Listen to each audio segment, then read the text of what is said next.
Thank you for joining the Lakeside Light Podcast.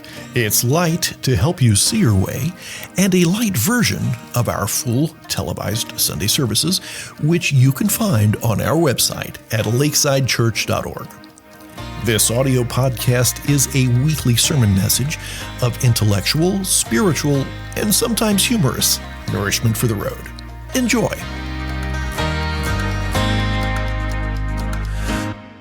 By the time Zechariah enters the story, the Advent story in the first chapter of Luke, he is already a little long in the tooth. He and Elizabeth have been married for many years. They've celebrated a great many anniversaries, and each anniversary is a little bit bittersweet because they always wanted kids. They wanted kids, they prayed for kids, but Elizabeth's childbearing days are way behind her now, and the couple has more or less made peace with the situation.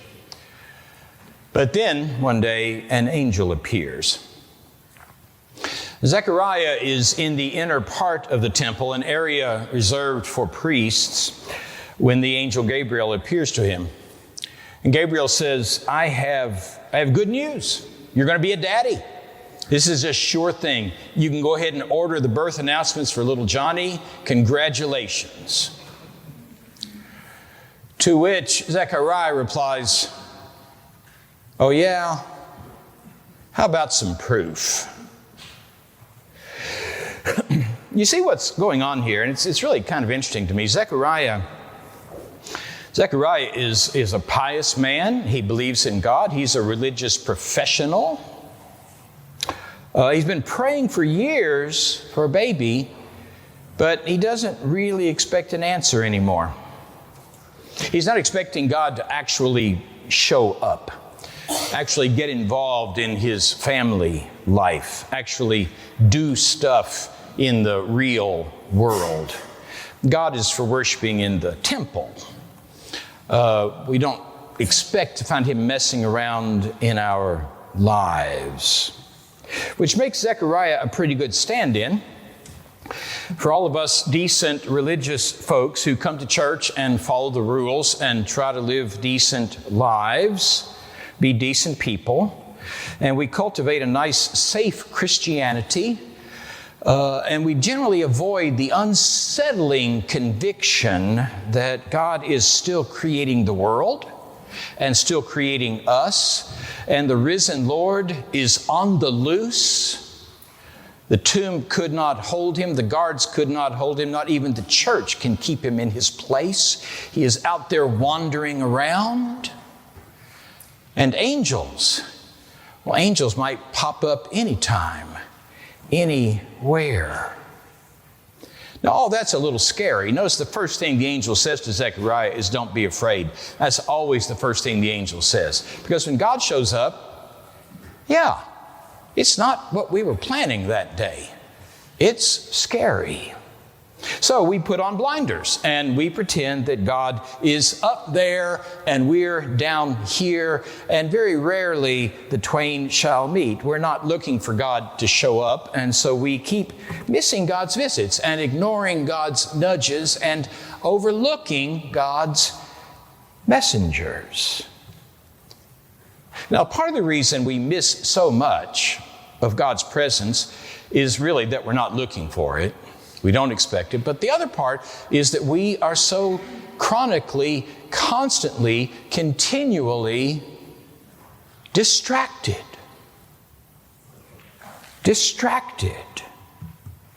We go for a walk and we make sure we have our Bluetooth earbuds in place or our headphones. When we're in the car, the radio is playing, or we're listening to an audio book. Background music is everywhere, right? Elevators, fast food joints, waiting rooms. And then, of course, on top of all that, there's the cell phone. That 24/7 source of information and communication and games, wonderful games we can play. Not to mention, people call us sometimes. That tiny screen allows us just by lowering our heads, allows us to block out the rest of the world. Right? How many times have you stepped out of the way on a sidewalk of somebody walking along with their face in their phone? Not a clue what's going on around them. Distraction is how we get through our days. It's become a lifestyle for us. Now, to be very clear, I am not suggesting that we get rid of our cell phones or music or audio books.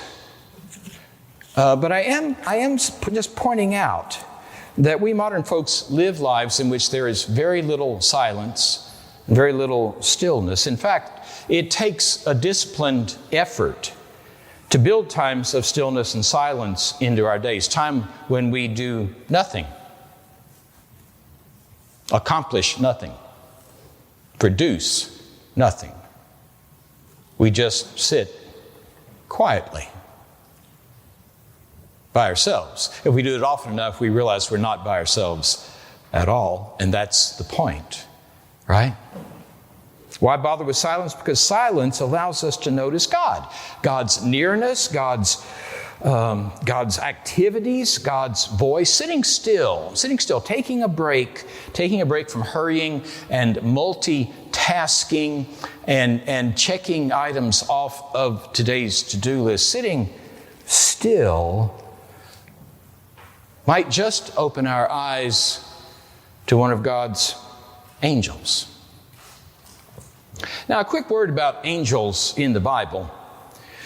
You probably know this, but in the Bible, the word angel really means messenger. That's true in Hebrew, it's true in Greek. So anytime you see the word angel in the Bible, in the New Testament, they've sort of left it untranslated, so you'll know this is something special. In fact, angels can be heavenly beings sent by God, or they can be earthly persons sent by God. The word angel really applies equally to both. John the Baptist is referred to in Scripture as an angel, as a messenger, and you could hardly imagine anybody more earthly and earthy than John the Baptist.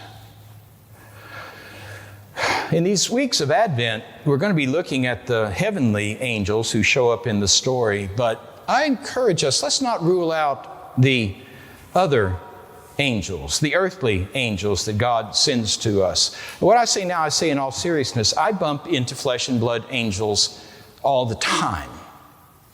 All the time. For instance, I'm visiting a woman in a retirement home, and the conversation turns towards some tragedy that's recently been in the news.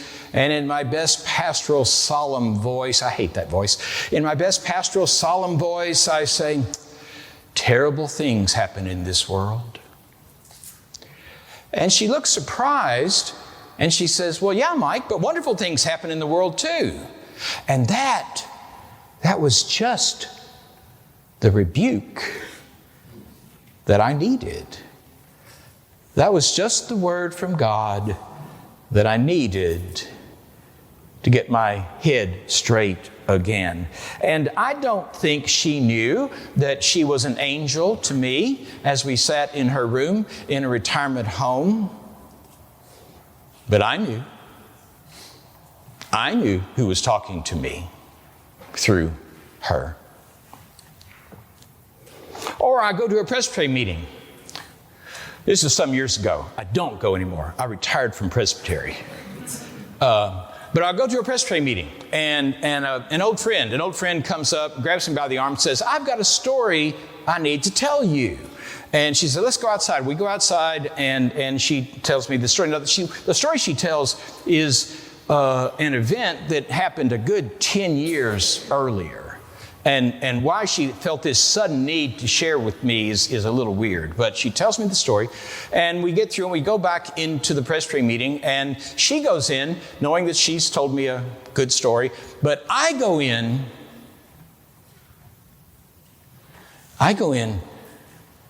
knowing that an angel has just told me the story that my heart needed to hear. and I go into a Presbyterian meeting filled with hope and encouragement and strength. And that rarely happens at a Presbyterian meeting. Now again, although the woman is a professional preacher, I think she had no idea that she showed up as an angel that day. But she did. I have no doubt of it. So, what if God has planted angels in your week, this very week? Messengers specifically sent to you. Now, if you believe the world is entirely explained by cause and effect and choice and random entropy, then there's not much point in watching for angels. But if you believe that God is at work in the world, then there's no telling when God might tap us on the shoulder, or nudge us, or inspire us, or send a messenger. The kind with wings or the kind without wings. Will we notice this week? Maybe. But I will say this, we are more likely to notice the angels if we build some silence into our lives, some stillness, if we cultivate a willingness to speak less and listen more. Maybe even a half hour doing nothing more productive than looking at the lights on the Christmas tree.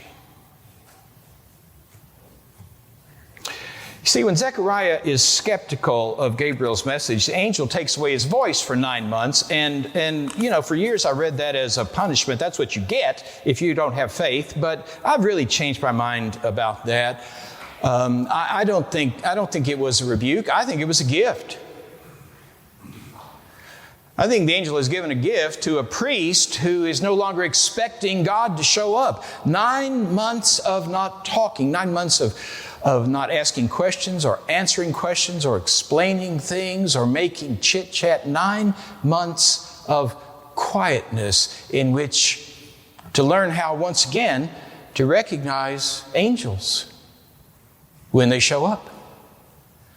To hear God's voice when He's talking to us. I'll tell you one more. I don't trot this one out often. Years ago, I was in the woods. I was in the woods one day on a prayer retreat. I was sitting cross-legged on the ground. It was a nice summer day, sitting cross-legged on the ground with a Bible and a thermos of coffee. You cannot pray without coffee. And I'm sitting there, and I've been sitting there for a while, and finally, I've been in there long enough that all those voices in my head have mostly gotten quiet. And so I'm just sitting, the river's rolling by, and that's when the snake comes. Yeah. This snake comes wriggling up and passing, it was really kind of amazing, passing through these vines, these tangled vines and sticks and undergrowth, passing through so effortlessly, so smoothly. It was close enough that I could have reached out my hand and touched him. I didn't, because the truth is, I'm not wild about snakes. That was one of God's little jokes, to send a snake. But the snake was a messenger. We know God can speak through creation, right? Yes, of course. Snake was a messenger. And the message was very loud and clear to me that day. And no, it didn't talk to me, and no, it didn't spell out any words. But I knew what I was hearing in that moment. And no, I'm not going to share the message. It was not your message. It was mine. But it was real. But here's what I really want to say. If I had not been sitting still,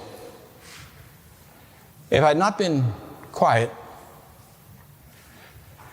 If I had not stolen a couple of hours from a hectic workday, I would have missed it. I would have missed it completely. To my great loss, I would have missed it. Now, it doesn't matter to me whether you believe God sent a serpentine messenger to me when I need it. What does matter is whether you believe God has something to say to you. Some comfort, some hope, some correction, some guidance, some promise of strength, some encouragement, some insight, some word of peace. Some word of peace. What matters is whether you believe that God can escape the walls of the church and the pages of the Bible and live and move in the same world in which you and I live and move. And if you believe that, and if you believe it enough to be quiet sometimes and to sit still sometimes, if you believe it enough just to listen sometimes, well, I wouldn't be surprised if you end up with some angel stories of your own for Advent. In fact, I'd be surprised if you didn't end up with some angel stories of your own. To God alone be the glory. Amen. The Lakeside Light Podcast is a copyrighted production of Lakeside Presbyterian Church. Visit our website at lakesidechurch.org for more information. Have a great week.